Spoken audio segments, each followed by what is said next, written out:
Hello and welcome back to this course, covering the exam topics for the JNCIS ENT certification. In this section of the course, we're reviewing BGP, concepts, configuration, and monitoring in Junos. In this lesson, we'll be covering the differences between internal BGP and external BGP.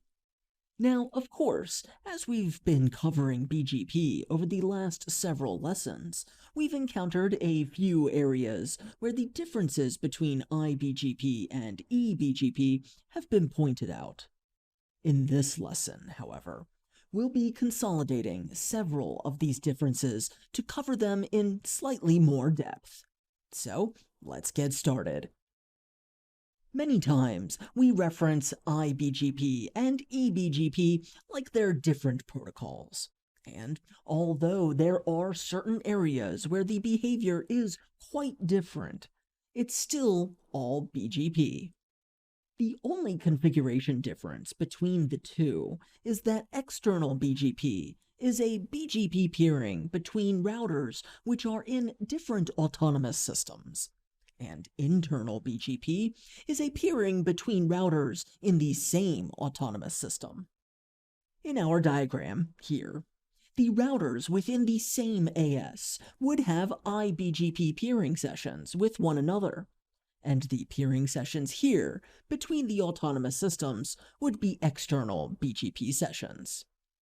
The primary differences between the two when it comes to behavior is the loop avoidance mechanisms and peering connection rules. There are also some route attributes that are only propagated between IBGP peering sessions, as we covered in a previous lesson. So, let's first take a closer look at the IBGP loop avoidance mechanism. IBGP split horizon is the name given to the loop avoidance mechanism in IBGP peering sessions. This mechanism works by preventing routes learned from an IBGP peering session from being re-advertised over another IBGP peering session. Effectively, this means route advertisements will only propagate a single hop by default. In order to maintain full connectivity through your network, a full mesh of peering sessions must be established between all IBGP speakers.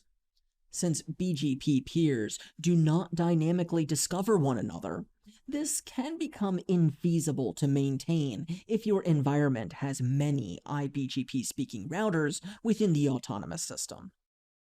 Let's move on to the connection and route advertisement rules of IBGP. When a router sends a route advertisement over an IBGP peering session, the next hop attribute is not changed in any way.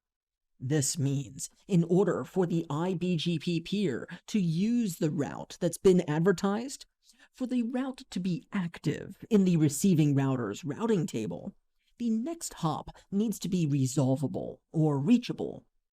Oftentimes, a piece of configuration that is forgotten when configuring an EBGP peering and attempting to propagate the EBGP learned routes to IBGP peers, the next hop is often not reachable by the IBGP peers, since the next hop is the interface IP address of the EBGP peer. To fix this, a configuration option exists, which will cause the next hop attribute to be changed, called next hop self. This will cause the edge router in the enterprise, the one maintaining both the EBGP and IBGP peering sessions, to change the next hop of routers learned from the EBGP peer to be its own IP address when re-advertising the routes to its IBGP peers. Finally, the last item to cover for IBGP, which is different from EBGP, is that IBGP peering sessions should generally be made between loopback addresses. This will allow the peering session to remain up, even if an interface goes down, as long as the loopback address is still reachable. Because of this, connectivity between loopback addresses is needed, generally requiring an IGP to be in place to provide that connectivity. One would generally not include the external interface connecting to an EBGP peer in an IGP, justifying the need for the next hop self policy. Although one could configure it as a passive interface, and therefore not require the next hop self policy. So, let's see how this differs from EBGP. First, when it comes to routing loop avoidance, EBGP peering sessions do not have any kind of full mesh requirement. EBGP learned routes may be re-advertised to other EBGP peers and IBGP peers without issue. EBGP uses the AS path to avoid routing loops.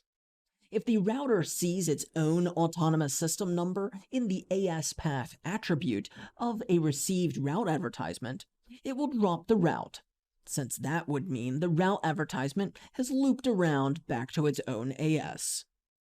Finally, as for connection rules, EBGP peering session should be made between interface IP addresses.